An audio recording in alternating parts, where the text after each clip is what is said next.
pinapaalala ko po sa lahat na iwasan natin yung distraction sa paligid. At bago po tayo mag-umpisa, gusto ko lang din po magpasalamat sa ating Panginoon dahil napakabuti niya sa buhay ko. Pagmulat pa lang sa mata ko, alam ko may pagpapala na ako natanggap. At maraming salamat dahil yung topic ko na ito, relate talaga sa akin. Ayun yung pinagawa ng inspirasyon para makagawa ng topic na ito-topic ko ngayon. And maraming salamat sa knowledge and wisdom na pinagkaloob sa akin ni Lord at ginabayan niya ako para sa gawain ito. Mapagtagumpay ako ang gawain na ito. Yun lamang po. And very challenging to sa akin kasi po mga kapatid, first time ko lang po tatayo dito sa harapan niyo upang magbahagi ng kanyang salita. Kaya po, maraming salamat dahil isa ako sa mga kabataan na pinili ng ating Panginoon upang makapagbahagi ng salita. So, simulan na po natin. Bago tayo magsimula, alamin natin yung title na aking ituturo. So, ang pamagat or paksa natin is God's purpose in your being.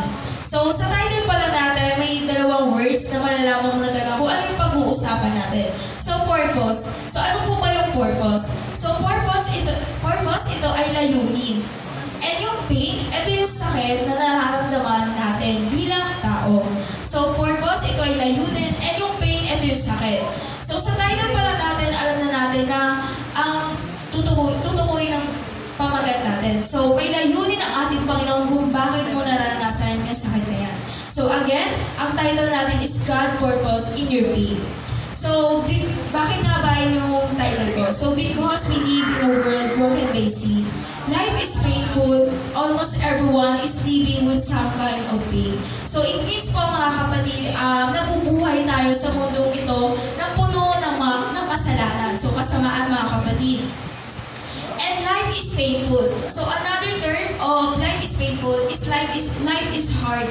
So mahirap po mabuhay sa mundong ito mga kapatid. Napakasakit din mabuhay sa mundong ito. Dahil hindi mo alam kung saan tutungo yung buhay mo. Hindi mo alam yung sa direksyon.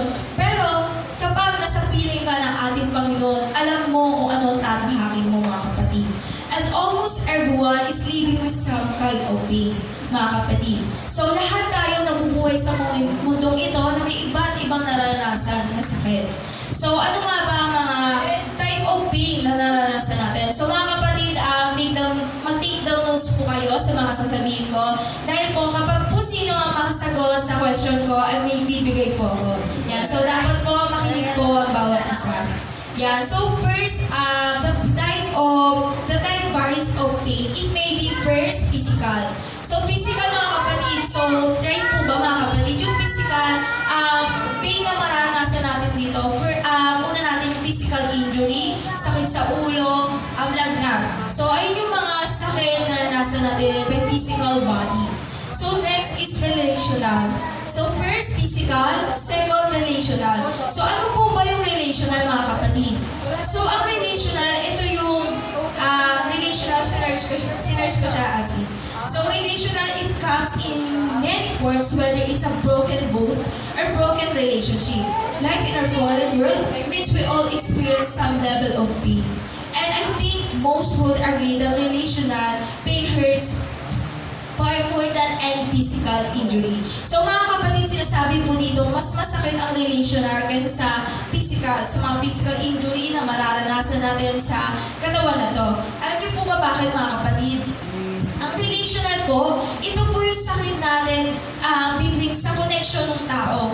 So like for example, broken family. Right po ba mga kapatid, masakit po ang mawalan ng pamilya, magkaroon ng broken family. Lalo na pag-iwalay yung mga magulang mo, lalo na hindi mo alam kung saan ka sasama. So, napakasakit nun, mga kapatid. And second example, broken relationship, loving someone na hindi ka naman minahal. Ayun po talaga ang masakit. And loving someone that you can have, ayun yung mga nagmamahalas na tao na hindi mo kaya makuha. So, masakit yung mga kapatid. And isa din sa pinakamasakit ang lahat, ang mawalan ka ng relasyon sa ating Panginoon. Kasi, alam niyo bakit ko sinabi na mas masakit yun? Kasi, Kasi po, kapag po nawalan tayo ng relasyon sa ating Panginoon, hindi mo alam kung saan tutungo ang buhay mo. Para kang isa, nabibilang ka sa unbeliever, mga kapatid. And yung unbeliever, pwede yung magbago, mga kapatid. Kapag ginusto nila. Pero may unbeliever talaga na hindi na magbabago. And alam saan po, saan nyo yun, saan mapupunta? Sa baba. So sa baba, dun yung mainit. Mas mainit pa dito sa naranasan natin ngayon. Kung ito mainit, mas mainit to, mga kapatid. Kaya po, tunay na napakasakit ang maranasan yung relational. Kasi ayun yung distance or connection to God and sa people na napapaligiran natin. And third is mental, and third and fourth is mental and emotional. So isasama ko na siya, mga kapatid, kasi po mag-connect lang siya. So yung sakit na to, mga kapatid, through emotion. So by feelings, so minsan nagkakaroon tayo ng mental breakdown, mental unstable. So ang sakit na, mga kapatid, kaya po sa mga tao may gano'n naawa ako kasi hindi nila alam kung paano yung malulunasan yung ganung problem. So, napakasakit na, lalo na kapag nagkaroon ka ng depression.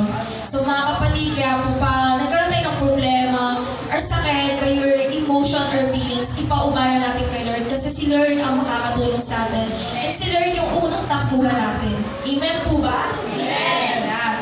So, next is financial. So, mga kapatid, alam ko tunay napakasakit ng financial, mga kapatid. Mawalan ka na ng pera, piso lang yan, ang sakit na yan, kapatid. Kaya hindi na kayo magdududa or magtataka kung bakit kasama yung financial dito, mga kapatid. Kasi yung isang tao na yan, kapag nawala ng pera, galit na yan, mga kapatid. Yan. Amen po ba? Masakit yung financial? Yes. Amen. So last is social and spiritual, mga kapatid. So kasama siya sa type of pain natin, mga kapatid. Kasi po, yung spiritual ay social or spiritual, mga kapatid, ito yung sakit by Holy Spirit. So like ang sinabi ko kanina, napakasakit kapag nawalan tayo ng relasyon sa ating Panginoon. So wala ka ng spiritual doon, mga kapatid, kundi sarili mo na lang iniisip mo. And sa social, masakit kasi sa mundo, di ba, sa mundo ito, may community tayo.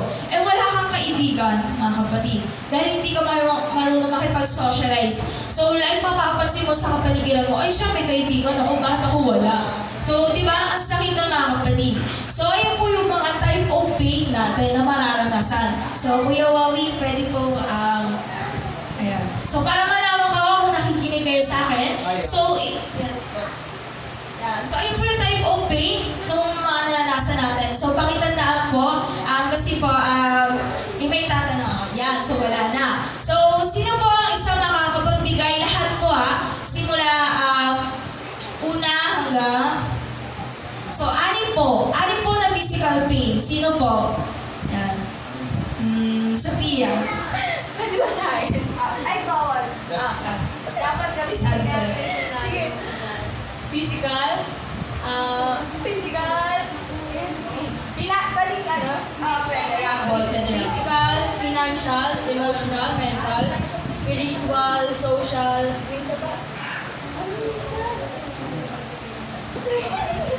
Isa na lang. Relational. Yes, very good. Yan. So for you, ayan. So isa sa binigyan natin dahil nakikinig siya, alam niya yung type of pain natin. So mga kapatid, ayun po yung mga sakit na mararanasan natin. And pinayuhin ng ating Panginoon kung bakit natin naranasan yung sakit na yun, mga kapatid. So before po tayo magbasa ng Bible verse, inaanyang po ang bawat isa na tumayo po. Ayan. So tayo po tayo, mga kapatid. Ayan. So tinatawagan ko po ang ating tagabasa na si Sister Abigail. Basahin po, buksan po natin yung ating Biblia sa ikalawang Korinto, chapter 12, verse 7 to 9. 2 Korinto chapter 12 verse 7 to 9. Ngunit upang hindi ako magyabang sa dami ng kamangha-mangha bagay na nasaksihan ko. Ako'y binigyan ng pahirap sa aking katawan na nagsisilbing sugo ni Satanas upang pahirapan ako at nang ako'y sa gayon, hindi ako maging palalo. Tatlong beses kong idinalangin sa Panginoon na alisin ito. Ngunit, ganito ang kanyang sagot. Ang kagandahang loob ko ay sapat na para sa iyo, sapagkat lubusang nahahayag ang aking kapangyarihan kapag ikaw ay mahina. Kaya't buong galak kong ipinagmamalaki ang aking mga kahinaan upang manatili sa akin ang kapangyarihan ni Kristo. Amen. Amen. So tayo po lumukuha lahat, mga kapatid. Dakilang Diyos, makapangyarihan sa lahat. Panginoon, maraming salamat po, Panginoon, sa araw na ito, Panginoon. Nawa po, Panginoon, sa gawain na ito, Panginoon, maghali ka, Panginoon, sa buhay ng bawat isa, Panginoon. At sa lahat, Panginoon, ng mga tao nandito sa inyong tahanan, Panginoon, sa lahat ng mga nakakinig ng inyong salita, Panginoon, nawa po, Panginoon, ibigay niyo sa kanila, ibuhos ko sa kanila lahat ng pagpapala, Panginoon. Nawa po, Panginoon, ang kanilang maririnig na inyong salita, Panginoon, ay kanilang isabuhay at isapuso, Panginoon. At nawa po, Panginoon, ikaw ang manguna, Panginoon, at lahat ng ito, Panginoon. Aming dinadalangin sa pangalan ni Jesus, tayo magsabi ng Amen. Yan. So sa first verse po natin, 2 Corinto, chapter 12, verse 7 to 9. So sinasabi po dito, ngunit hindi ako magyabang. Sa dami ng kamanghang mga bagay na nasaksihan ko, ako'y binigyang pahirap sa aking katawan na nagsisilbing sugo ni Satanas. Na sa ganon, hindi ako maging palalo. So, sino po nagsasalita dito, mga kapatid? So, nagsasalita po dito ay si Paul, or si Pablo po, sa Tagalog, sa linya. So, si Pablo po nagsasalita sa verse na ito, mga kapatid. So, upang hindi siya tignan ng palalo, so yung palalo po, malalim na word po siya. And dahil po meron tayong internet, sinearch ko po kung ano po ba ang ibig sabihin ng palalo. So, ang palalo po, mga kapatid, ito po ay tumutukoy sa hambog, mapagmataas, mayabang na tao. So, upang hindi daw maging ganun si Paul, upang hindi siya magmukhang mataas, siya ay binigyan ng pahirap sa kanyang katawan, mga kapatid. Na kung saan, si Satanas yung nagbigay sa kanya kung bakit siya nahihirapan. Si Satanas yung dahilan kung bakit nahihirapan si Paul. And si Paul ay nanalangin sa ating Panginoon, kinausap niya. So sabi niya, 3 beses ko idinalangin sa Panginoon na alisin ito, ngunit sa 9, verse 9, ganito ang kanyang sagot. Ang kagandahang loob ko ay sapat na para sa iyo, sapagkat lubusang naahayag ang aking kapangyarihan kapag ikaw ay mahina. Kaya't buong galak kong ipagmamalaki ang aking kahinaan upang manatili sa akin ang kapangyarihan ni Kristo. Amen. So sa verse po na ito, sa 8 to 9, dinalangin po ni Pablo yung kanya hiling. Dahil nga po pinapahirapan sa katawan niya kung anong sakit na nararamdaman niya. So iba po, masakit po yung naranasan ni Pablo. Dahil kilala si Lord, dinalangin niya yun. Pero ang sagot sa kanya ng ating Panginoon, mas nahahayag ang kanyang kapangyarihan kapag siya ay mahina. So mga kapatid, kapag tayo ay mahina, kapag tayo ay mahina, nasa atin ang kapangyarihan ng ating Panginoon. Naniniwala po ba tayo doon? Amen. So it means po, mga kapatid, sa verse na to, nais lang po ipahayag sa ating mga kapatid, kapag po may trials, or pagsubok, kahirapan man yan, na naranasan natin, huwag tayong susuko, mga kapatid. Pagkus magkaroon tayo ng pag-asa kasi kasama natin yung ating Panginoon. Nasa atin yung kapangyarihan ng ating Panginoon. Kaya po kapag ikaw'y mahina, ikagalak mo, mga kapatid, kasi alam mong nasa pilo mo ang ating Panginoon. And we just want to share, I want to share my experience. Every time na nasasaktan ako or what, lalapit lang ako kay Lord. So, si Lord yung tanging takbuhan ko. And nararamdaman ko yung presence niya. Kasi sa tuwing nang ihina ako, alam ko may Panginoon akong lalapitan, mga kapatid. Kaya po, huwag tayo mawala ng pag-asa, mga kapatid. Hayaan natin, ipaubayan natin kay Lord lahat ng pagsubok na yan. So, huwag tayong susuko, mga kapatid, Amen po ba? Amen. Amen. So, Christ doesn't accept us from suffering. Instead, we're told to expect it. So, sa next verse, 1 Pedro, chapter 4, verse 12.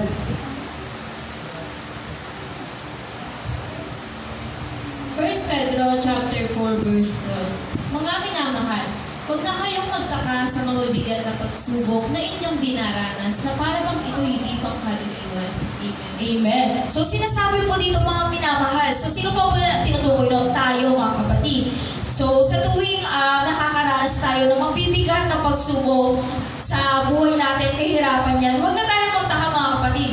Huwag na tayo magtanong kung bakit mo naranasan yan mga kapatid. Dahil po, may layunin sa iyo yung Panginoon kung bakit mo nararanasan yan mga kapatid.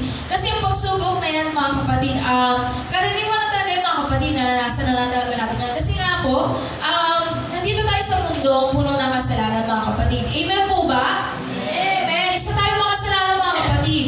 Kaya dapat na sa atin na magkaroon tayo ng pagsubok. Hindi naman tayo nabuhay sa mundo ito para wala kang gawin, di ba po? Nandito tayo sa mundo dahil may layunin sa atin ng Diyos. May purpose kung bakit tayo nandito sa mundong ito mga kapatid. And mga kapatid, nalulungkot ako pag nag-search nag-i-scroll ako sa social media, naiinis. Kasi every time na nagkakaroon sila ng kahirapan sa buhay nila, sinisisi nila si Lord. Ewan ko bakit nila sinisisi. Wala namang ginawa si Lord eh. I mean, hindi naman para sa akin, hindi si Lord yung nagpapahirap sa kanila. Kasi mga kapatid, tayo din po yung may kasalanan kung bakit naranasan natin yung mga kapatid. Or kung hindi man tayo, mga kamag-anak nyo, mga mahal sa buhay. Kasi po mga kapatid, totoo po ang karma mga kapatid. Kaya nga pumatakot tayo sa Diyos mga kapatid eh.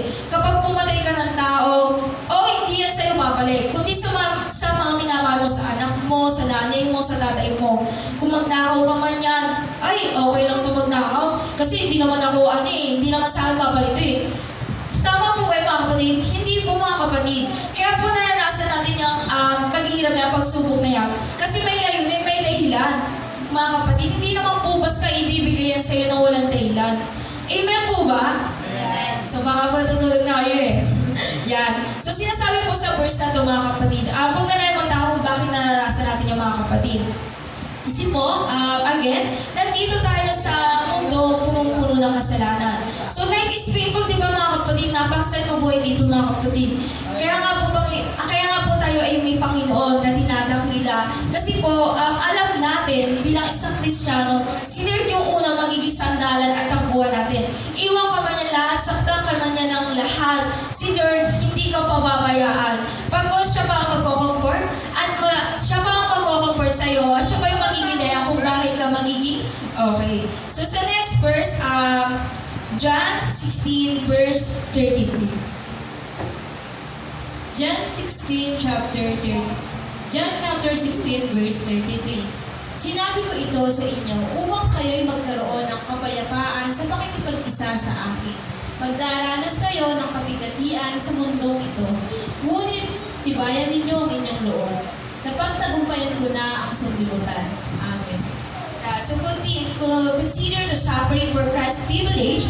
So sinasabi po sa verse na ito mga kapatid, napagtagumpayan ng ating Panginoon yung mundong ito, sanlibutan na ito mga kapatid. Kaya po kung ano yung naranasan natin, mga kapatid, naranasan na din po ng ating Panginoon. Actually nga po, based po sa perspective, ang lalim.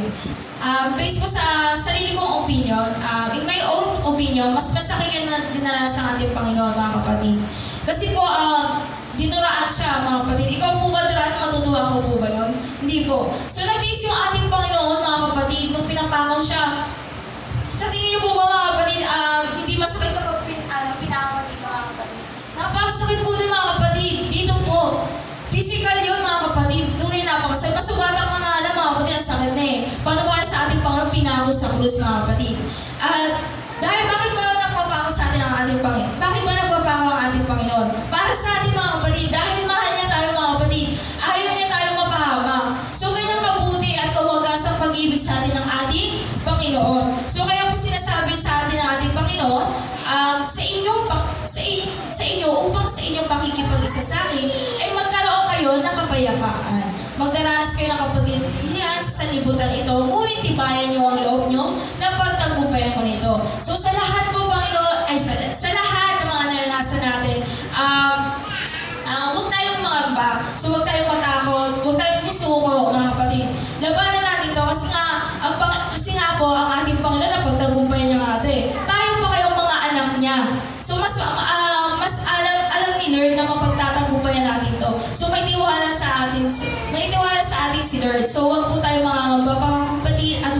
susuko. So, next verse po, sa Filipos, chapter 1, verse 29. Filipos chapter 1 verse 29. Dahil pinagkaloob niya sa inyo, hindi lamang ang manalig sa Kanya, kundi ang magtiis din. Magtiis din naman alang-alang kay Kristo. Amen. Amen. So those who suffer according to God's will should commit themselves to their faithful Creator and continue to good. So sinasabi po mga kapatid sa verse na ito mga kapatid, dahil ipinagkaloob niya sa inyo, hindi lamang ang manalig sa Kanya, kundi ang magtiis din alang-alang kay Kristo. So sinasabi po mga kapatid, na po ba yung pananalig kay Lord? Ilan po ba yung manalig ka lang, wala kang pagtitiis mga kapatid? So syempre po, hindi po yun mga kapatid. So hindi po manalig ka lang, okay na yung mga kapatid. So handa tayo magtiis mga kapatid. Kasi po, mga kapatid, sa buhay Kristiyano, sa mga pili tayo mga kapatid, napakaswerte natin kasi sa daming tao nandito sa Magumbong, tayo yung nandito nakaupo, nakikinig ng kanyang salita. So mga kapatid, tayo yung mas nakakaharap ng maraming pagsubok. So mas madaming trials tayo may encounter. Kasi po, tayo yung mga pinili. Tayo yung mga pinili ni Lord na handang magtiis sa Kanya. So kapag nagtitiis tayo mga kapatid, huwag yung question si Lord, bakit ganito, bakit Lord, hindi ba naman po ako, kinakausap ko naman po kayo, bakit parang ganito? Huwag yung question si Lord. Kasi may dahilan kapatid May dahilan kung syempre kapag sinusubok tayo, dapat mas ganahan pa tayo Kasi nasa piling natin si Lord. So it means mga kapatid, sinasabi po dito, handa tayo magtiis sa Kanya. So kahit anong mangyari, kahirapan man niya, pagsubok man niya, willing tayo magtiis para kay Lord. And mga kapatid, yung gagawin nyo, pagtitiis para sa ating Panginoon, may kapaligan mga kapatid. Ano po ba yun? Eternal life mga kapatid. So if sabihin po, magbe-benefits yan sa atin. Kaya po, mag-tiis lang tayo mga kapatid. So, submitting to God's will does not protect you from suffering. In fact, sometimes doing the right things creates pain. So it means po mga kapatid, sa Tagalog na ito mga kapatid, yung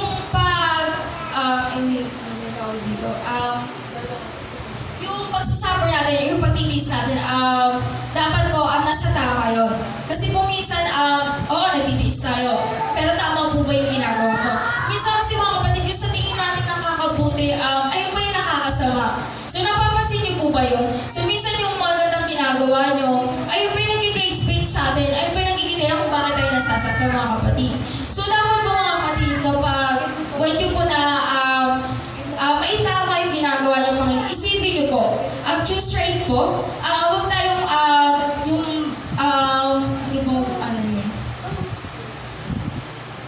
wait ka po. Huwag tayong agad-agad yan. So, huwag tayong agad-agad mag-teacher, ay ganito, agad tama yan, ganyan. So, huwag po tayo ganun mga kapatid, kasi po, kung gusto mo po maging tama yung direksyon ng buhay mo, syempre isipin niyo po mabuti. So, lagi tayo manalangin kay Lord na siya ang maghari sa buhay natin. So, lagi nating isama at kausapin si Lord every day po. So, both believers and unbelievers experience trials. So, both Christians have a hope to hold on that not only comfort us, but also empowers us to bless others. So, sinasabi po dito, both believers and unbelievers nakakaranas ng trials. So, yung trials po, pagsubok. So, tayong mga Kristiyano at mga hindi naniniwala kay Lord, so parehas tayong nararanas yung pagsubok. Pero po, ang pinagkaiba mga kapatid, tayong mga Kristiyan, ay pa yung pinagkukuha na natin ng pag-asa. Kasi alam natin kasama natin si Lord yung believers, pag onting onting pagsubok lang yan. Like for example, namatayan siya ng minamahal sa buhay, ganun. Yung unbelievers na yung mga di naniniwala rin, sisisihin na si Lord, mga kapatid. Pero tayo mga Kristiyano, mga kapatid, ginagawa din pag-asa, may pag-asa tayo. And ayun pa yung nagiging way para matuto tayo, mga kapatid. And ayun din yung way para mag-bless tayo sa mabigyan natin ng pag-asa yung kapwa natin. natin.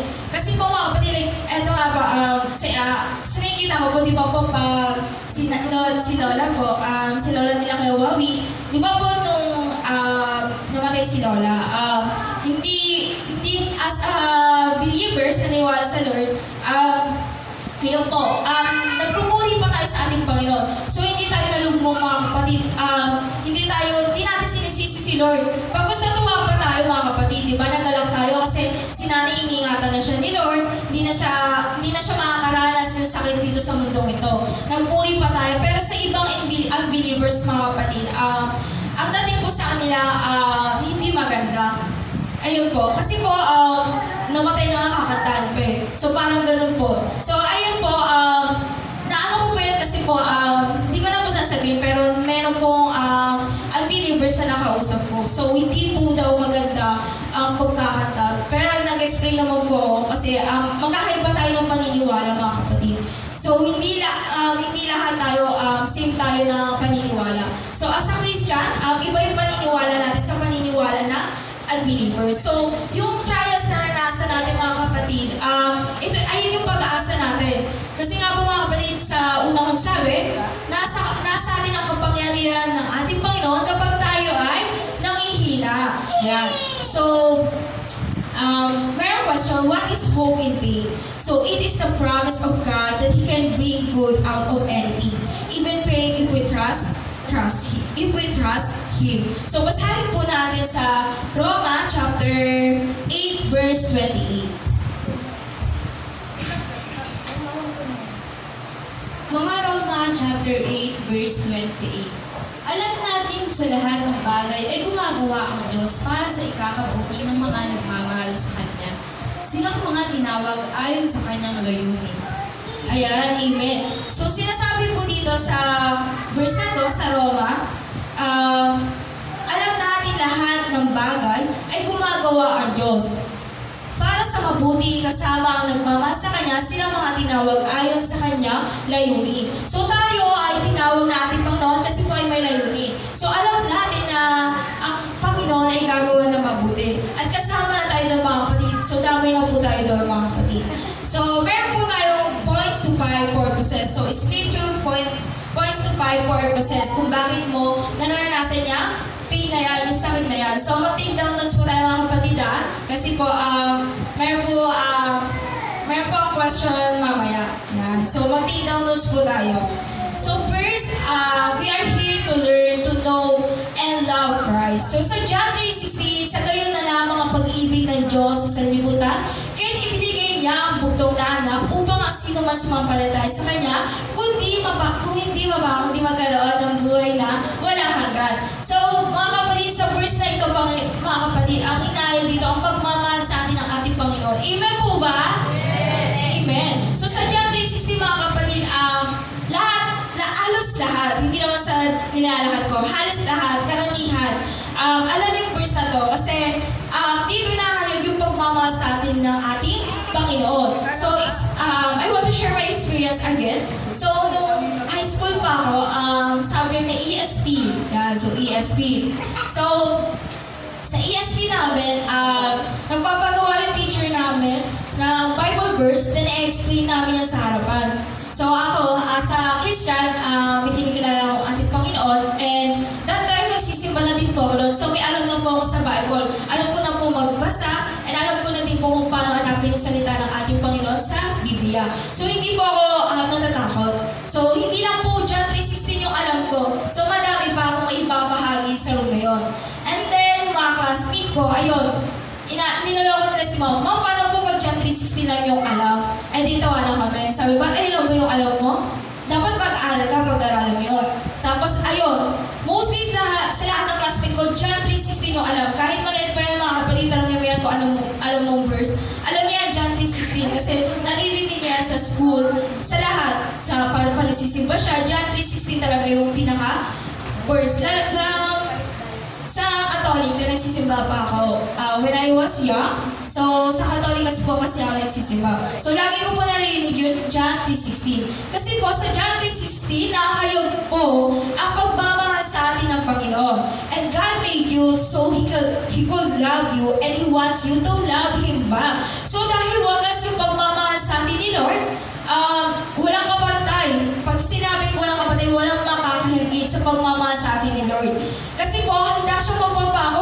sa atin eh. Sa tingin niyo po ba yung mga magulang niyo, kaya nila kaya nila magpapako para sa'yo? So, bilang tao, so wala pong gagawa sa inyo mga kapatid. Siyempre po, ang tao tayo, so, nakagawa tayo ng kasalanan. So, siyempre, isipin natin yung mangyari sa atin eh. Pero yung ating Panginoon mga kapatid, handa siyang magpapako para lang sa ating mga kapatid. Kaya po, wagas ang pagmamahal sa atin ng ating Panginoon. Kaya po mga kapatid, gusto niya po, mahalin natin siya pabalik. Kung paano niya tayo minahal, gusto ng ating Panginoon, mahalin natin siya kung paano mahalin natin ang ating Panginoon kung paano tayo minahal ng ating Panginoon. And ito po ay nag-express, our love to God is called worship. Yeah, so worship po. So it means po, sa worship po, ito po ay pagpupuri. Yeah, dakadakilain natin ang ating Panginoon sa pagpupuri. So, every trials or pain na naranasan natin. So, sino po ba ang una natin tinatawagan? Si God. So, as a Christian, si God talaga. Ako, si Lord talaga yung unang tinatawagan. Masakit yung tiyan ko, ngipin ko, lahat dansan na ako agad. So, share ko lang yung experience ko. Hindi alam ni Ate Dahi. Kasi po, pati ako nag-pray. So, sobrang sakit po nung tiyan ko nun. As in, umiminipin ko. Sakit, iyak ako ng iyak nun. Punta ako sa CR, sa banyo namin. Pali ako nagpupuri kay Lord, nag-worship ako kay Lord. Tapos nag-pray ako sa Kanya. Sabi ko, Lord, patawarin niyo po ko kung anong pong maling nagawa ko. Patawarin niyo po ko. Nawa po, Panginoon, na mawala yung sakit na to. Then, ilang minutes lang after ko mag-pray, nawala po talaga mga kapatid. Hindi po ako nagsisiway mga kapatid.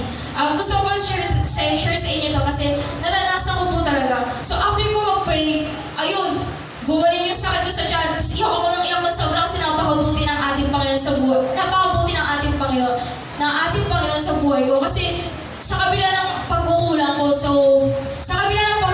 sa Kanya, sa mga kasalanan ko, so nagawa niya akong hilumin, pagalingin yung sakit na nararamdaman ko. So every pain na naranasan natin, gusto ng ating Panginoon na papurihan siya, i-worship natin siya mga kapatid. So ayaw kasi ng ating Panginoon na malayo tayo sa Kanya mga kapatid. So kaya po, naranasan mo yung sakit na yan, kasi po gusto ng ating Panginoon, purihin siya mga kapatid, i-worship natin siya mga kapatid. So, minsan kasi mga kapatid, pag nakakaranas tayo ng kasiyahan, ganyan. So, parang wala tayo sa nararamdaman, nakakalimutan natin yung ating Panginoon. Amen po ba? Amen. Amen. So, kapag na masaya tayo, yan, ganyan, puro kasiyahan, wala ka nang So, tingin niyo po ba mararamdaman yung presensya ni Lord? Hindi po ba, di ba? Hindi niyo po mararamdaman kasi wala sa piling si Lord. Kaya po mga kapatid, magtaka kapag wala ka naranasan ng pagsubok. Diyan ka na magtaka, diyan ka na mag-question. Ay, nasa tama po ba ako? Nasa piling pa ba ako ni Lord? Yan mga kapatid, questionin mo yung sarili mo mga kapatid. Kasi mga kapatid, kapag wala kang pagsubok, puro kasiyahan, kagandahan lang yung naranasan mo mga kapatid. Ibig sabihin niya mga kapatid, nalalayo na sa'yo si Lord. Pero kapag nakakaranas ka ng trial sa buhay natin, alam mo na niya si Lord, alam mo sinusubukan niya. Every time kunyari, one day, dumaan ka, may problema agad. Sabihin mo na, ay, sinusubukan ni Lord. Yan na, sinusubukan ni Lord. Siyempre, ang gagawin natin ay i-worship si Lord. Papurihan natin siya mga kapatid. At huwag natin i-questionin mga kapatid kung bakit mo naranasan niya mga kapatid. Huwag natin i-questionin si Lord mga kapatid. Kasi po mga kapatid, again, kaya po nararanasan mo yung sakit niya, pagsubok niya, kasi po may dahilan. So, ang una pong purpose ay i-worship si Lord. So, second mga kapatid, pangalawa. So, pag-notes po tayo So, pangalawa, we are here to learn to love Christ family. So, basahin po natin sa Colossians chapter 3, verse 20. Mga Colossians chapter 3, verse 20. Mga anak, sundin niyo lagi ang inyong mga magulang sapagkat yan ang nakakalugod sa Panginoon. Ayan, amen. So, sa second purposes po natin, we are here to learn to love Christ family. So, sa Christ family, sino po ba ang pamilya ng ating Panginoon? Tayo mga kapatid. Tayo ang kanyang mga anak. So, ang gusto ng ating Panginoon, mahalin natin ang ating kapwa. Mahalin natin ang ating pamilya ng ating Panginoon. So, tayo mga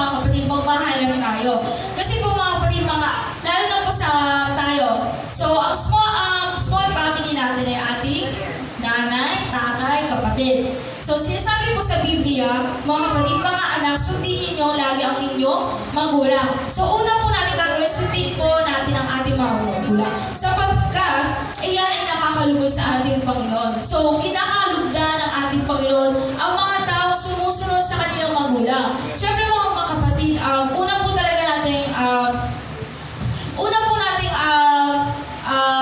gagawin ay ang sumunod sa ating magulang. Kasi sila ang nagluwan at bumuhay sa'yo. Yung bata ka pa lang, hanggang sa lumaki ka, magkaroon ka ng isip, magulang mo yung unang ang unang mo may encounter. So dapat lang nating sundin siya dahil po ayun ay kinakalugdan ng ating Panginoon. And God spoke you for His family repeatedly. The Bible tells us that it is possible to love God, not love His family. We are called to belong, not just to believe. And this called fellowship. So fellowship po ang tawag sa pangalawang purposes natin. So fellowship po. So ibig sabihin po mga kapatid, hindi po ginawa ng ating Panginoon. So God love His family. We are called to belong, not just to believe. So sinasabi po dito mga kapatid, ginawa po tayo ng ating Panginoon maging pamilya na. Pero po hindi po ibig sabihin na mahalin po natin ang ating pamilya ng mas higit sa Kanya. Siyempre po, ang mas higit natin mamahalin ay ating Panginoon, hindi po ang pamilya. So kaya lang po tayo binuo ni Lord maging pamilya para po maging parte ka dyan upang matuto ka, upang may malaman ka, upang makasama mo siya sa mundong ito. Pero hindi ibig sabihin na siya na, yung pamilya mo na lang yung mas higit mong mamahalin. Kundi because mas mahalin natin si Lord. So ayun yung tinatawag na fellowship. So sa fellowship po, ito po ay word ng pakikisama po. So, pakikisama like sa youth fellowship. Yan. So, may youth fellowship tayo, di ba mga kapatid?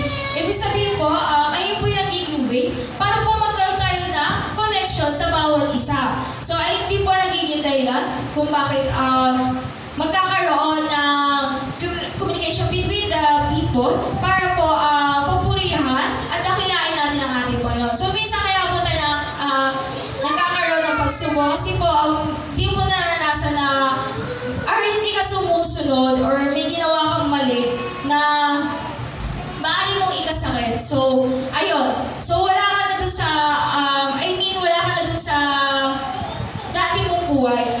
Kasi po mga kapatid, sa dati nating buhay, kung ano natin, sumusunod tayo sa magulang. Even, hindi naman lahat, pero mga bata pa tayo, sumusunod na tayo, babait natin. Pero nung lumaki na tayo, sumusunod pa rin ba tayo? Hindi na, di ba? Medyo na lang. So, medyo na lang kasi minsan iniisip na natin sarili natin yan. So, gusto ni Lord, magkaroon tayo ng connection sa bawat isa. Gusto niya, ang purpose niya ay ano tawag dun? I forgot. Magkaroon tayo ng connection sa bawat isa na si Lord ang dinadakila at pinapupurihan natin. So, pangalawa po, we are here to learn to love Christ family. So, nandito tayo para naranasan mo sa akin na yan. Kasi po, nandito tayo sa mundo ito upang matutunan natin mahalin ang ating pamilya. Ang Christ family, so tayo po yung mga kapatid, tayo po yung Christ family na tinutukoy. Pero po, hindi po tayo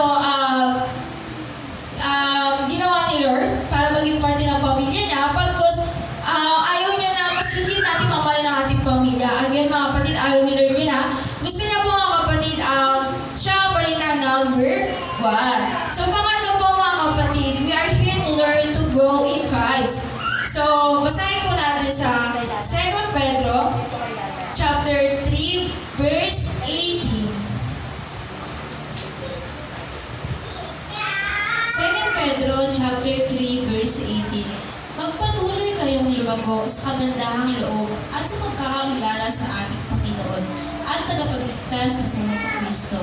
Sa Kanya ang kaluwalhatian ngayon at magpakailanman. Amen. Yan, amen. So sa number 3 natin na points o purposes natin, we are here to learn to grow in Christ. So gusto na ating Panginoon mag-grow tayo sa Kanya mga kapatid. Kaya po sinasabi sa Biblia nito, sa halip patuloy kayong lumago sa kagandahang loob ng ating Panginoon Panginoon at tagapagligtas na si Jesucristo sa pagpapakilala sa Kanya ng ang kawalhatian ngayon at magpakailanman. So gusto po ng ating Panginoon na lumago tayo sa piling niya, mga kapatid. Like ito, mga kapatid, iano ko na lang po yung example. Tayo mga pinili ng ating Panginoon, gusto niya po lumago tayo, patuloy tayong lumago sa piling niya. Kasi po ang iba po, lumalago siya, nakabasa siya sa sarili niya. So, self-growth. Yun, so self-growth. So, sarili, nag-grow siya pero sa sarili lang niya. Hindi siya nakabasa sa ating Panginoon. Pero mali, hindi mo sinasabi kung hindi maganda yun. Siyempre lahat tayo gusto natin mag-grow. Pero ang nasipahatid sa atin ng ating Panginoon, mag-grow tayo na si Kristo ang nakapiling natin. So, si Kristo ang dahilan kung bakit tayo mag-grow. So, as a Christian, dapat po talaga na mag-grow tayo na si Lord yung laging inuuna natin. So, si Lord yung ano ba yun?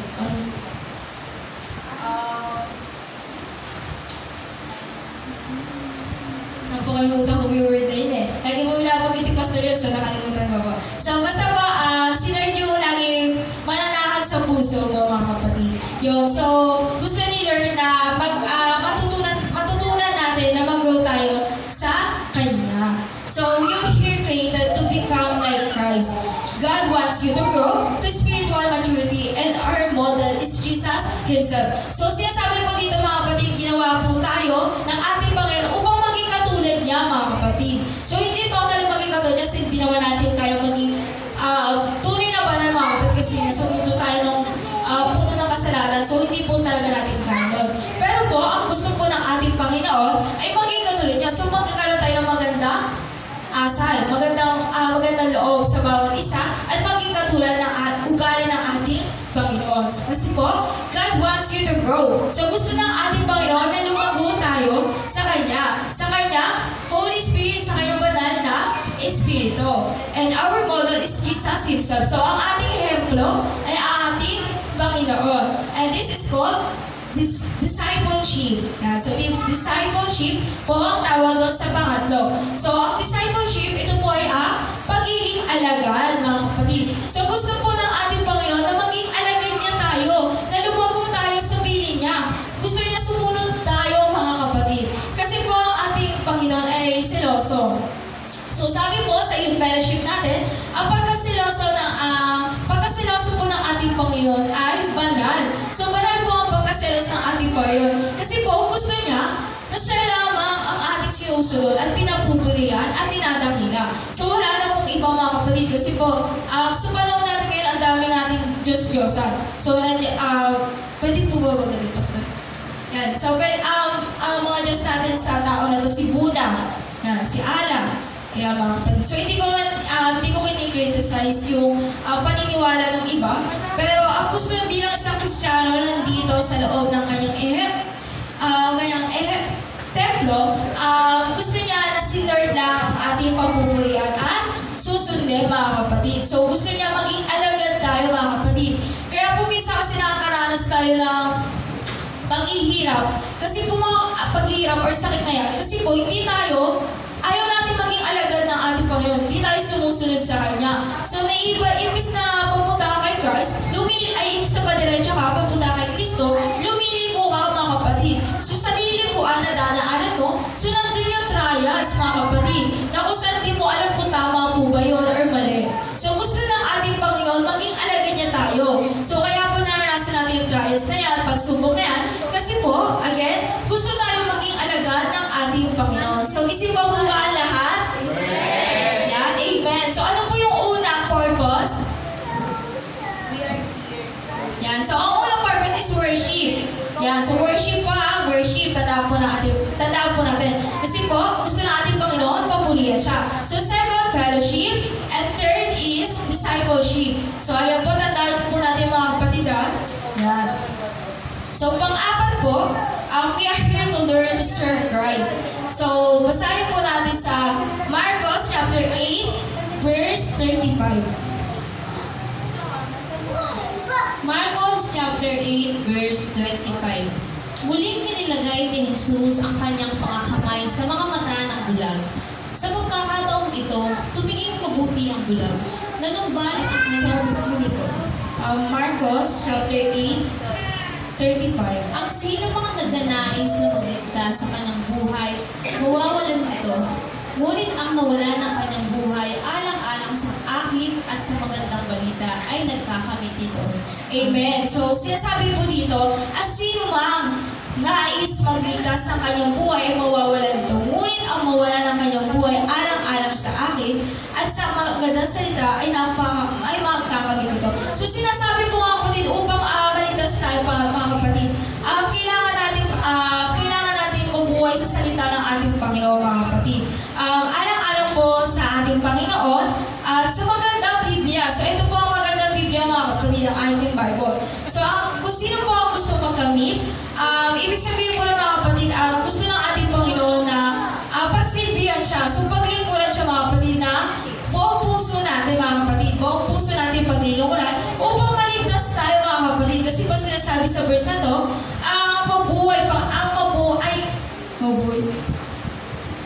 ang mawala ng buhay. Yan. Ang mawala ng kanyang buhay alang-alang sa akin at sa magandang Biblia ay makakamit nito. So, ibig sabihin mga kapatid, kapag po inalay natin yung buhay natin alang-alang sa ating Panginoon at sa magandang Biblia, so makakamit tayo na gusto rin. Eternal life, so wala hanggang buhay. So, maliligtas tayo mga kapatid. Kasi po, sa pang-apat po, we are here to learn to serve our God.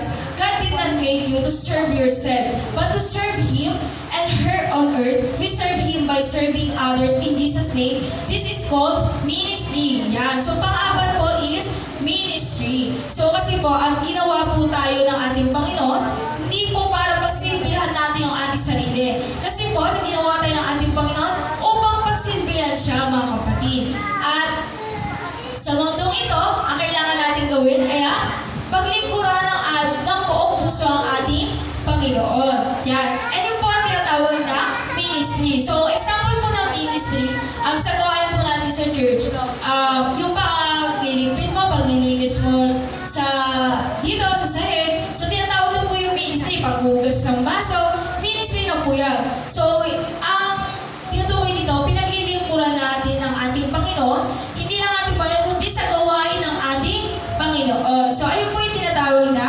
ministry. So, sa Marcos 8:35, so English po muna natin. So, para po sa mga watang English, only those who throw away their lives for my sake will ever know what it means really to live. So, sinasabi po dito mga kapatid, kung sino po yung parang ayaw pagsimba ng ating Panginoon. So, hindi po siya makakamit ng buhay na wala gan. Parang ayun po yung ng verse na to. Kasi po, kung sino po yung naglilingkod sa ating Panginoon po, at ayon sa magandang Biblia, sa mga nagbabasa, ganyan. So, ayun po, sila po yung maliligtas mga kapatid. Pero po, kung sino po yung hindi ginagawa yun, so parang patabo na po yung grabe na sa patabo. So, sa another term, like ayaw, yan. So, ayaw nilang paglingkuran sa ang ating Panginoon, ayaw nilang paglingkuran. So, ibig sabihin po, hindi po nila makakamit yun mga kapatid. So, parang ibig sabihin, mapapaluwalay sa ating Panginoon. So, kaya po mga kapatid, sabi natin, so sa naranasan natin mga kapatid, may purpose pala ang ating Panginoon. Kasi po mga kapatid, gusto niya na maglingkod tayo. Gusto niya na paglingkuran natin siya. Hindi paglingkuran natin. Pero kundi ang kanyang gawain, supportahan natin mga kapatid. So, minsan po kasi mga kapatid, kapag po nakakaranas tayo, may lagnat, sakit dila, ganyan. So, nakakalimutan na natin sa gawain ng ating Panginoon. So, minsan, share ko lang. Ako po, kapag po nakakaranas ako ng sakit, like lagnat, minsan, sinusuko ako. Minsan hindi ako atin ng gawain kasi po, sakit po ng ganito ko, ganyan. So, ayun po yung ayun po yung parang, nagiging hadlang para paglingkuran natin yung ating Panginoon. Pero, sinasabi po dito mga kapatid,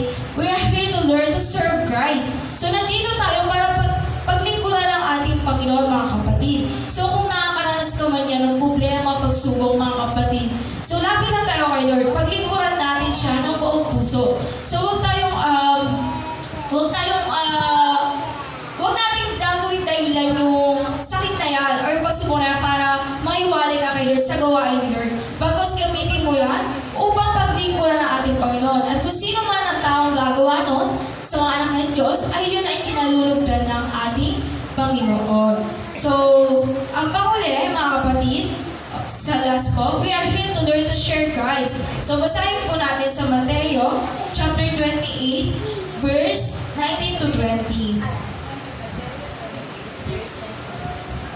Mateo chapter 28, verse 19 to 20. Kaya't habang kayo'y humahayo, gawin ninyong alagad ko ang mga tao sa lahat ng bansa.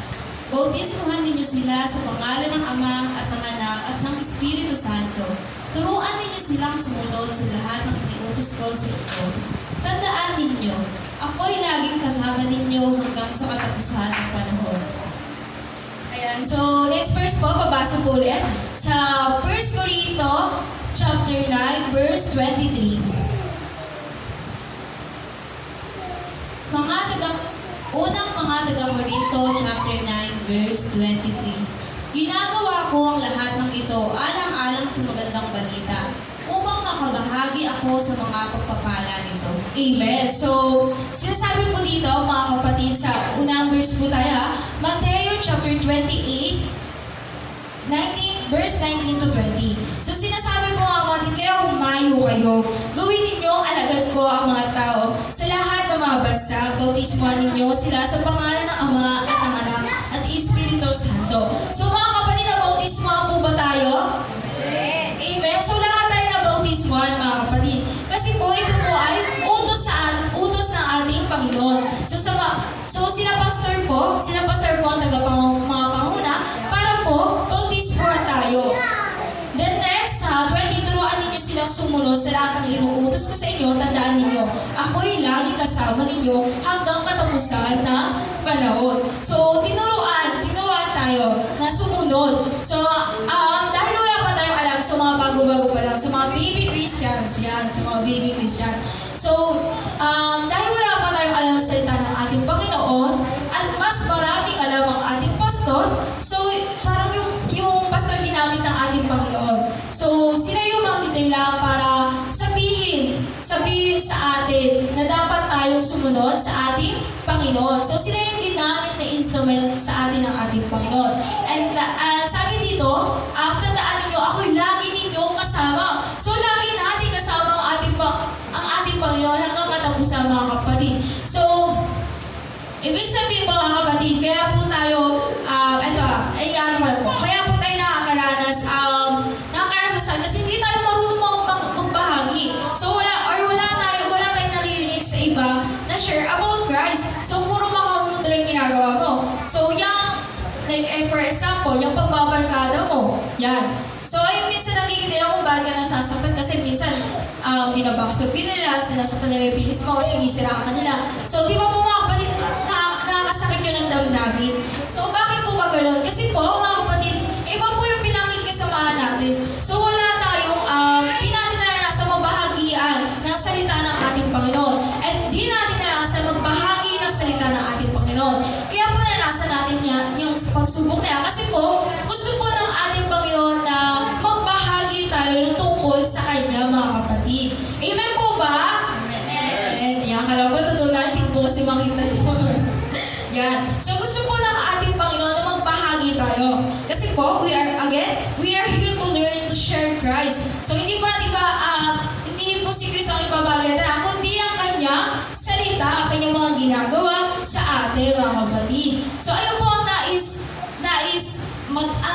ipatutunan sa atin ng ating Panginoon. Yan po,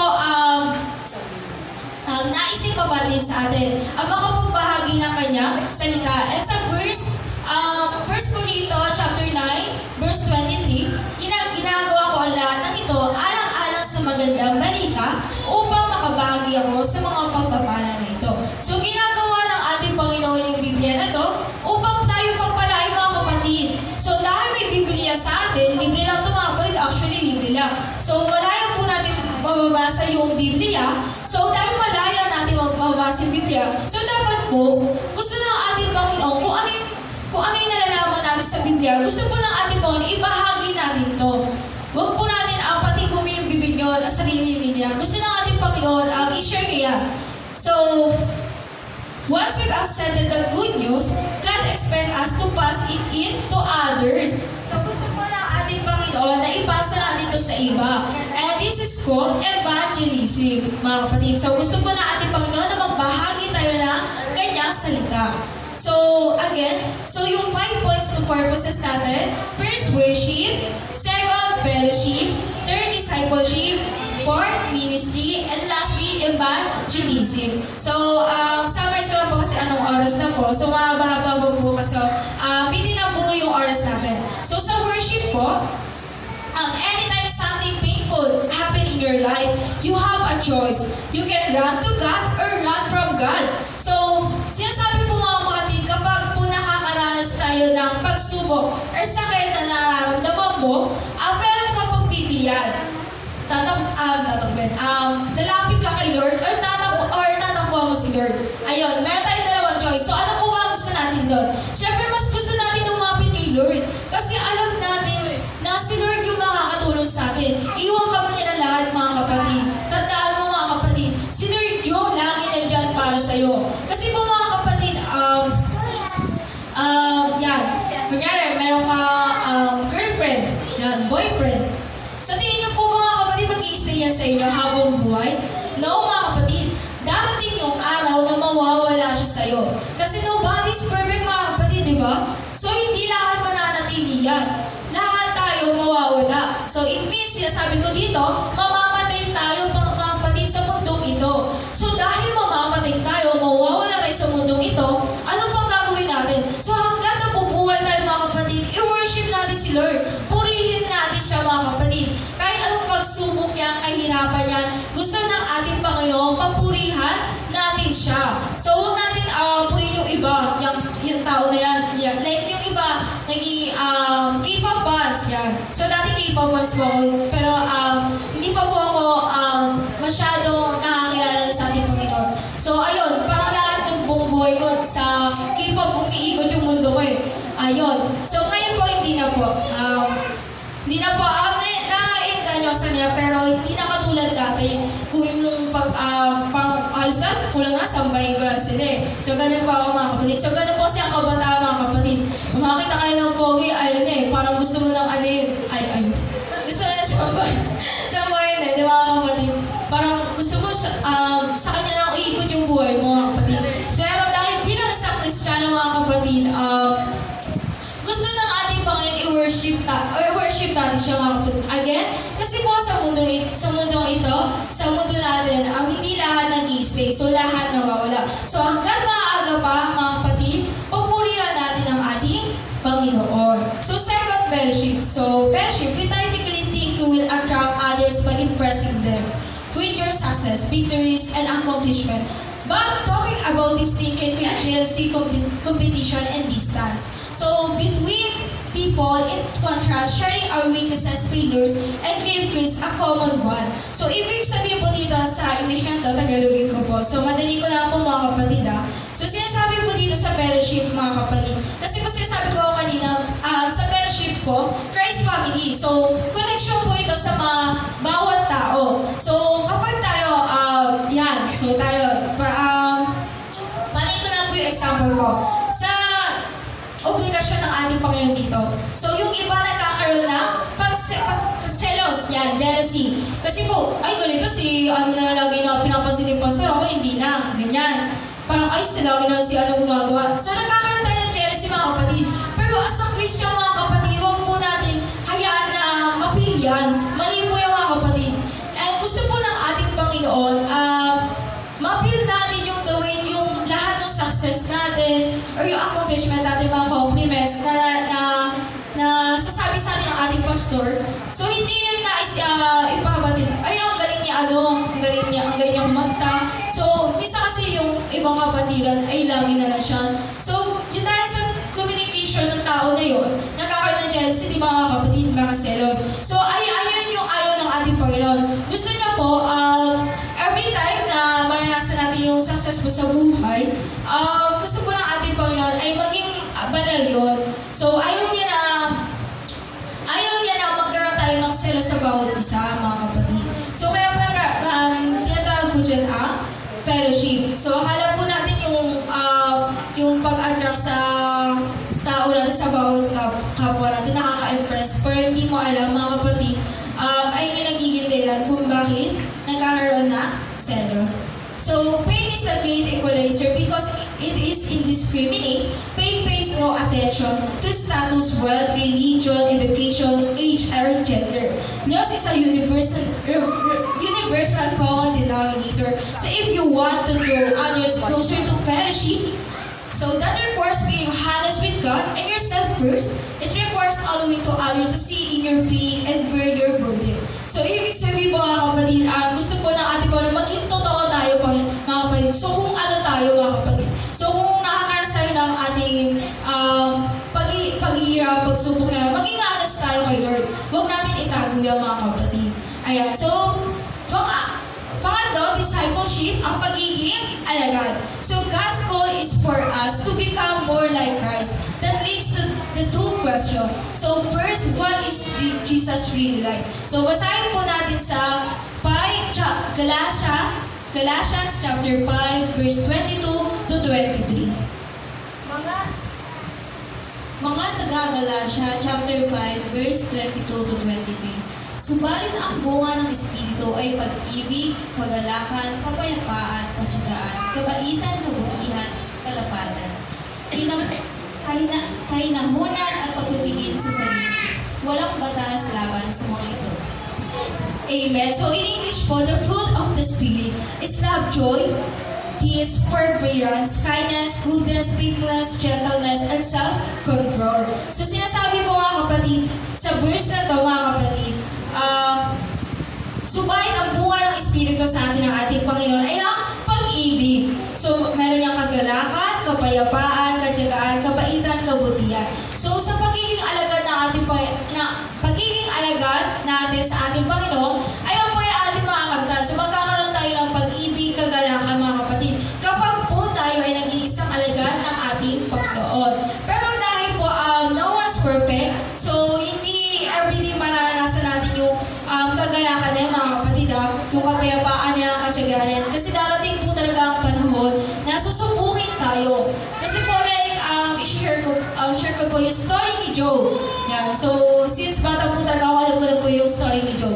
So, si Job po ay isang mayaman. So, kilala siyang mayaman sa lugar nila. Lahat na kay Job na. So, sa kahirapan ni Job, mga kapatid, sinubok siya ni Satanas, mga kapatid. Sinubok siya lahat ng paghihirap, pagsubok na naranasan ni Job. Namatayan siya, nawalan siya ng kayamanan. Pati yung asawa niya, gusto ng asawa niya, itakwil niya si Lord, sumpain na.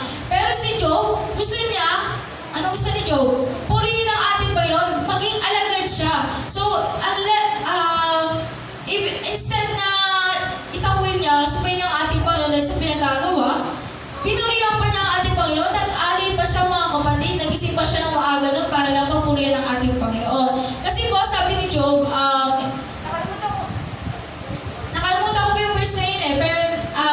pero nabasa ko po sa Bible na yun. Na Bible na yun habang nasa gym po kasi ako nagbabasa. Favorite ko po kasi chapter talaga kay Job. So doon parang lahat. Kasi po, medyo maano pa ka. Kasi po kay Job, yung favorite chapter ko po sa Bible. Kasi po, doon mo ma-express yung buhay ng tao. Sa hirap ng buhay. Minsan nga po ang tao kapag nahihirapan, sumusuko na yan eh. Pero ang buhay ko, inaano ko kay Job, parang kinukumpara ko. Kung kaya ni Job na malampasan yun, na kasama niya ang kanyang Panginoon, alam kong kakayanin ko. And then, sabi ni Job, pupurihin mo lang ba ang ating Panginoon dahil sa mga magaganda or biyaya na natatanggap mo, mga kapatid? So, hindi po. Huwag natin pupurihin ang ating Panginoon dahil may nakakatanggap tayo na biyaya. Pupurihin natin ang ating Panginoon, may natatanggap man o dapat natin papurihan ang ating Panginoon. So dahil si Job ay hindi niya tinakwil, ayun mga kapatid, mas lumobre yung pagbabalance sa kanya mga kapatid. So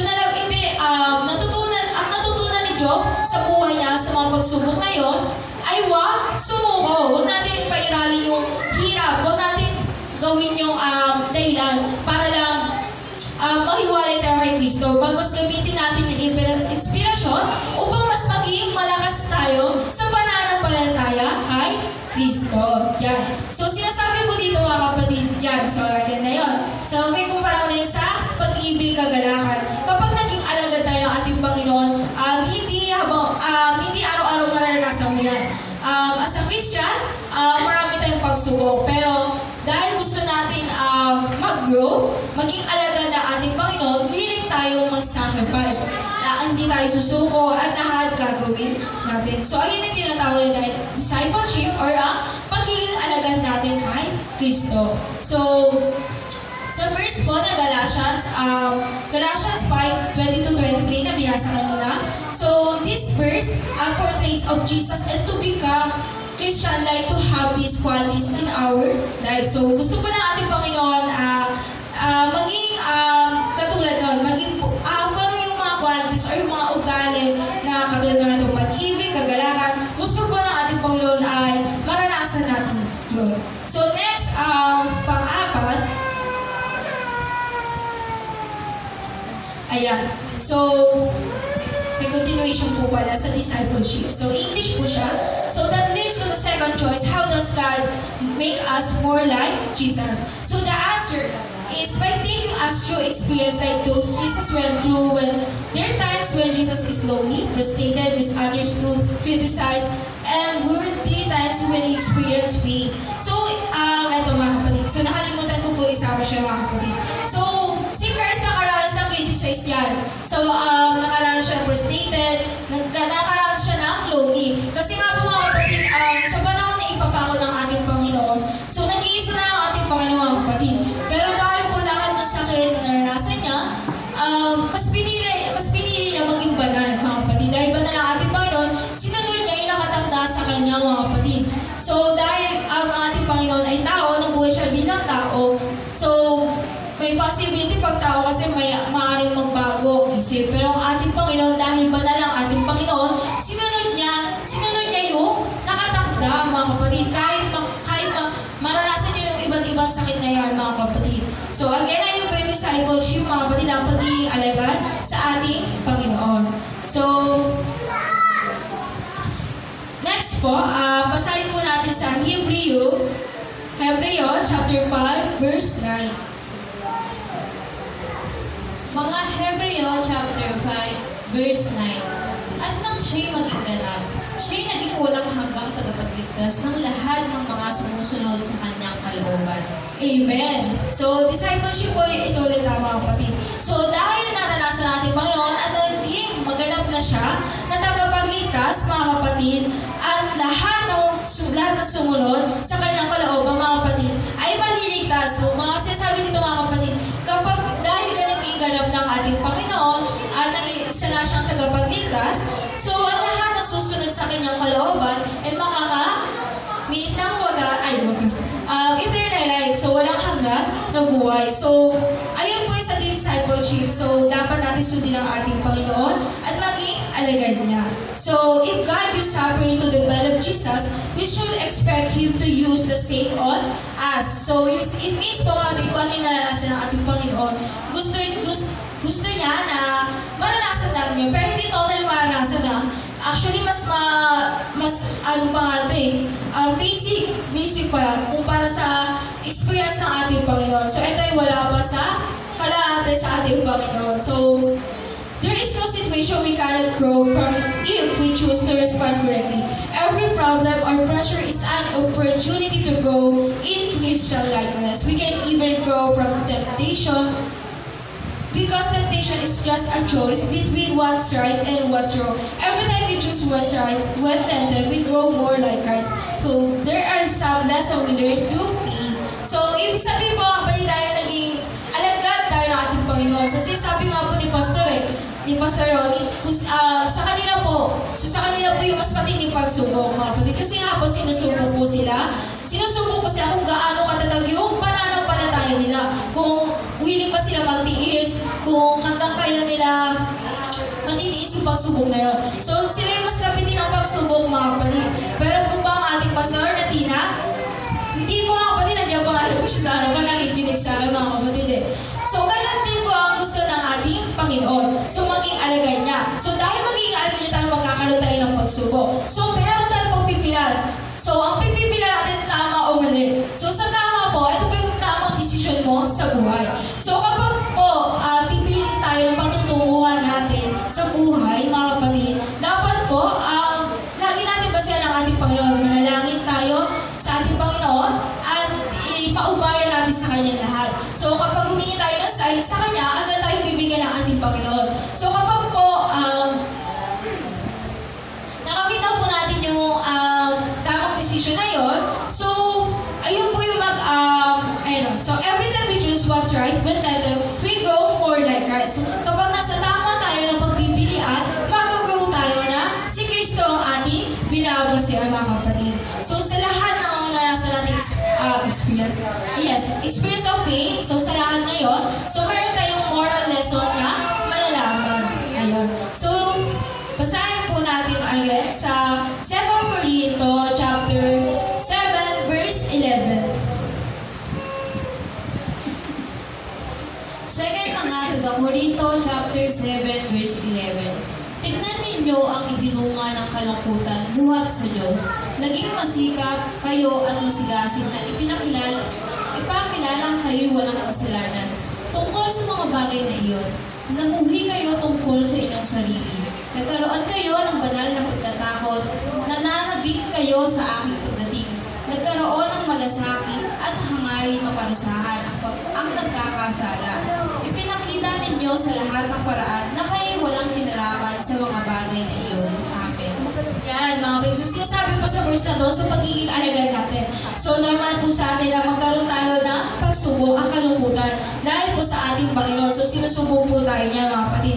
So, dahil naging masikap tayo at masigasig sa pagpapakilala kayo walang kasalanan tungkol sa mga bagay na yon, namuhi kayo sa inyong sarili, nagkaroon kayo ng banal na pagkatakot, nananabik kayo sa aking pagdating. So tayo mga kapatid, nananabik ba tayo sa pagdating ng ating Panginoon? Amen. So nananabik tayo. So dahil nananabik tayo sa ating Panginoon, at hinahangad natin maparusa yung mga nagkasala. So hinahangad po ba natin?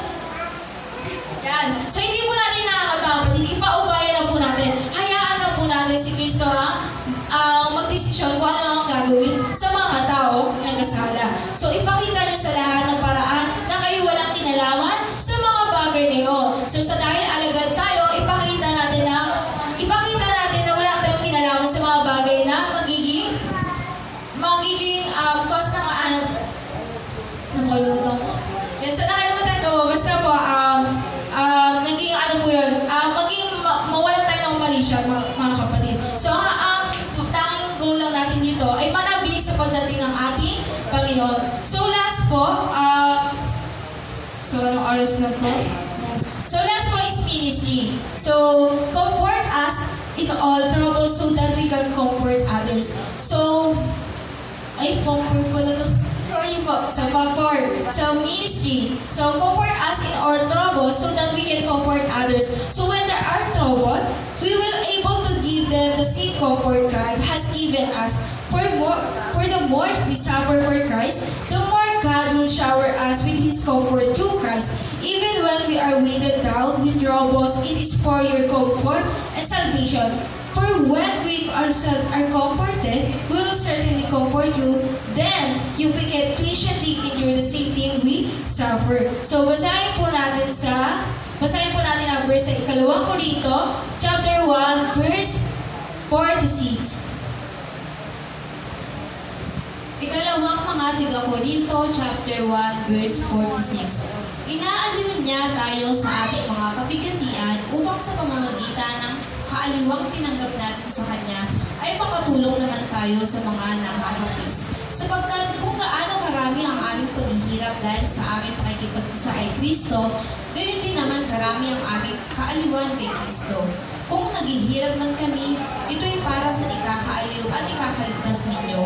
Kapag naaaliw kami, kayo may naaaliw rin at lumalakas ang inyong matiis ang mga kapigatiang dinaranas ninyong tulad namin. So, amen. So, sinasabi po dito mga kapatid, inaaliw niya tayo sa ating kapigatian upang sa mamagitan ng aliwang tinagawin natin sa Kanya ay makatulong naman tayo sa mga naapi. So, ibig sabihin po dito mga kapatid, every pain or experience natin na nasa ng pagsubok, meron tayong moral lesson ng mga kapatid. So, meron tayong mga aral na natunan natin dahil sa pagsubok na yon. So gusto ng ating Panginoon, lahat ng naranasan natin, gusto niya ibahagi natin sa iba. Kung gaano naging mabuti sa atin, kung paano niya tayo tinulungan, gusto ng ating Panginoon na ibahagi natin yun sa iba. Kasi po, kapag binahagi natin sa iba yon, magkakaroon siya na hope, pag-asa mga kapatid. So hindi na niya ka-question yung ating Panginoon kung bakit nangyari sa yun. Kasi nga po, naniniwala siya na kasama niya ang ating Panginoon. So dahil gusto ng ating Panginoon na kung ano yung naranasan nating sakit or experience or pagsubok man yan, gusto niya maibahagi natin yun. At kung ano yung sakit na naranasan natin, hindi naman gusto maranasan ng ating Panginoon sa iba yun. Hindi sila lang may gusto nun. Dahil gusto ng ating Panginoon, may bahagi siya, mga kapatid, kung paano naging mabuti sa atin ang ating Panginoon. Sapagkat, sa verse 5, sapagkat kung ganun karami ang aming paghihirap, dahil sa aming pakikipag-isa kay Kristo, gayon din naman karami ang aming kaaliwan kay Kristo. So sa every time na naghihirap tayo, mga kapatid, dahil nga tayo ay isang mananampalataya ni Kristo, dahil sa tayong alagad, mga kapatid, so natural sa atin ang maghihirap, mga kapatid, mga karanasan na pagsubok na yan. Pero every time na mararanasan natin yan, mga kapatid, hindi mo alam na naaalok sa atin si Kristo kasi alam niya malalagpasan natin yon, yung pagsubok na yon. So last kung naghihirap man kami, ito'y para sa ikakaaliw ng ating Panginoon. So ikakaligtas din natin, mga kapatid, ikakaligtas natin. So kapag nanda tayong magtiis at willing tayong matuto, mga kapatid, so ayun yung magdadala sa atin sa buhay na wala hanggan, mga kapatid. So para po matapos, of course, God uses our strength and talents to help others. So but often in even more powerful and transforming ways, God uses our weaknesses and failures. So every painful experience you've gone through in your life is a ministry opportunity. You can use both the pain you've already got through and the pain that you're currently going through help others who are experiencing the same painful circumstances. So it means po, mga kapatid, kung ano po yung nararanasan natin, kanina nga po, kung ano yung nararanasan natin pagsubok, sakit na yan, gusto po ng ating Panginoon na ibahagi natin ito sa iba. Para kung safe tayo na pagsubok na yan, so makaka-help tayo, so makakatulong tayo sa Kanya. So lastly is evangelism, mga kapatid. So our faith may be the most powerful tool for bringing others to Christ and fulfilling His great commission. So to make disciples of all people, it may also be the least utilized tool. So many Christians think they only have one testimony. So the story of how they came to faith in Christ. So what your experience of your faith is a potential testimony you can share. So if you've ever lost a job, home, a loved one, or a reputation, and God helped you through, that's a testimony. So it means po, mga kapatid, sinasabi po dito sa English na binasa ko, inaakala, marami sa mga Kristiyano nakakala na pagiging mabuti sa kanya ng ating Panginoon ay lamang ang pwede natin yung testimony. Kung paano tayo na napalataya, kung paano natin nakikilala ang ating Panginoon. So ayun ang nakakala ng iba na ayun lang ang pwede natin yung testimony, mga kapatid. So hindi alam na lahat ng iba kung ano yung naranasan natin sakit, pagsubok na yan, ay pwede natin ibahagi. Like for example, nawala ka ng minamahal sa buhay.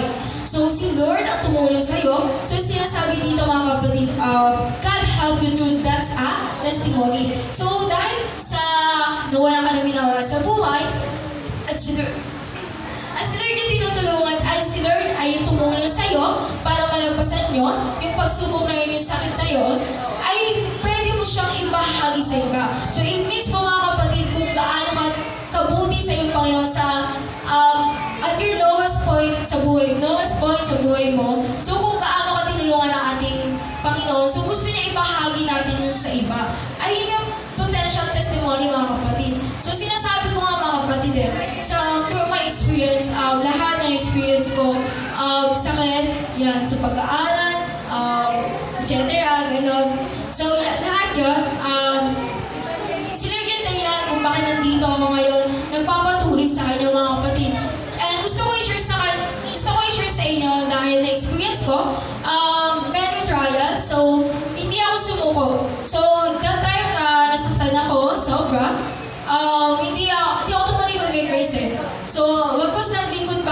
niya, pinapurihan ko pa siya. At mas lumakas pa yung Holy Spirit ko doon. Kasi noong time na nangihina ako, gusto ko makinig na kanyang salita na yun, magdasal na lang, every night yan. So hindi alam natin kasi tulog na siya.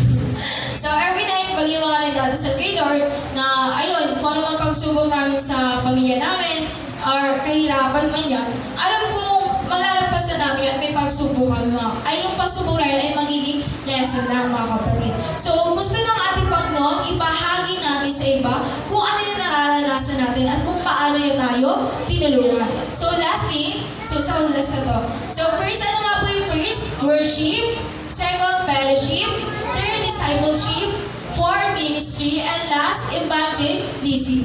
So sa evangelism po, short explanation na lang po. The greatest witness of God love, So, sinasabi po dito, summary ko na po, mahabang po pala. So gusto po ng ating Panginoon, makapagbahagi tayo kanina mga kapatid, gusto ng ating Panginoon na kung ano yung natutunan nating aral sa buhay natin, gusto niya ibahagi natin yun sa Kanya, mga anak, o sa marami pang tao, mga kapatid. So matuto tayo magbahagi ng Kanyang salita, mga kapatid. Hindi lang kung ano yung naranasan natin, mga kapatid. So hindi lang, ay naging mabuti ang ating Panginoon sa buhay ko, lalo na sa mga naranasan ko, hindi lang po ganun, mga kapatid. So it means po, isasama po natin ang Word of God. So ibabahagi natin yung Kanyang salita at ipapakilala natin kung sino ba si Kristo, mga kapatid. So ayun po sinasabi sa evangelism, mga kapatid. So short explanation na lang po yun kasi anong oras na po. So sa conclusion po natin, mga kapatid, sa Word of God natin for today, so the greatest witness of God's love was Christ suffering on the cross. So none of us can control what happens to us in life, but we do get to choose our response. So we can choose whether we will waste our pain or learn from it and use it to help others. So instead of asking yourself, na paulit ko sinasabi, why is this happening to me? So bakit nga ba nangyari sa akin ito, Panginoon? So instead, na-question ng ating Panginoon, start asking to God two other questions. So what do you want me to learn? So ano ba ang gusto mong patutunan sa akin, Panginoon? Ano ba ang nais mo ipahatid, Panginoon, sa buhay ko? Ano ba nais mo matutunan? Bakit ko ito naranasan? So, ayun po ang una natin itatanong. And second question, who do you want to help? Sa intakes po, sino po yung Panginoon ang gusto nyo matulungan ko? So, every time you encounter many problems, trials, manyan sa buhay mo, mga kapatid, again, do not question God na why is this happening to me? Bakit ba nangyari sa atin ito? Ano ba mali ko? So, huwag natin i-question natin Panginoon, ha? Kasi po wala pong kasalanan ng ating Panginoon, mga kapatid. Ang gusto ng ating Panginoon i-question sa Kanya, what do you want me to learn? And whom do you want me to help? So, ano ang nais ipahatid sa atin? Nais matutunan sa atin ng ating Panginoon. So, many problems, trials, again, mga kapatid, gusto niyo matuto tayo, mga kapatid, at tumulong tayo sa iba. So, sa conclusion natin, ang great witnesses of God's natin sa pagmamahal ni Kristo ay ating ang pagpapako niya sa krus, mga kapatid. So, ayun yung tunay na sakit, ayun yung tunay na sakit kasi lahat talaga naranasan ng ating Panginoon. Physical, emotion, social, relational. So, yun. Lahat naranasan ng ating Panginoon. So, dahil tayong mga tao, mga Christian, alam ni Lord na kaya natin malagpasan yun. So, wala tayo pang inaanan loob. So, pagkus kung may problems ka man sa buhay mo, pagsubok man yan, mga kapatid, magkaroon tayo na pag-asa. Kasi po, ang ating Panginoon ay hindi tayo iiwan kailanman. Naniniwala po ba kayo doon? Yes! Amen. So, alam ko naniniwala tayo doon, mga kapatid. Kasi po, mga kapatid, again, mawalan ka ba ng lahat ng bagay sa mundong ito, pera, kaibigan mo, magulang mo, minamahal mo sa buhay. Pero si Lord, hindi kayo iiwan, mga kapatid. Nandiyan siya para sa'yo, para i-comfort ka, at samahan ka din hanggang sa maging gumanda ang buhay mo, mga kapatid. So again, ayun lamang po, ang maibabahagi ko sa inyo. So ayun po yung points for two purposes natin kung bakit naranasan natin yung sakit na yun. So sa mga nakikinig po, so tatawag po ako ng dalawa para po So, andan nyo na po yung mga notes nyo. Bibigay ko lang po ng chocolate. So, sino po ang nakatanda ng 5 purposes or layunin sa atin ng ating Panginoon kung bakit naranasan natin yung pain na yun? So, sino po? Wala po ba? So, open notes pwede po. Keywords yung keywords lang. Yes, yung keywords. Ate Abby. Worship, fellowship, discipleship, and ministry, evangelism. So, very good. So, ito lang. Yeah, so chocolate. Sino pa po? Wala na po ba? So, hindi po ito. Blessings to. So, sino po? Wala na po ba? Yan, so si Brother Rudolph daw po.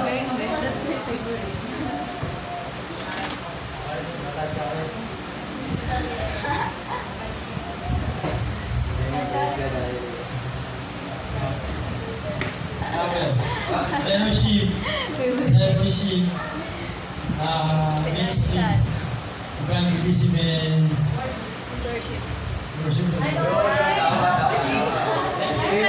Yan, so very good po. So, ayun po yung ating mga 5 purposes. Yan, so maraming salamat po sa mga nakikinig. At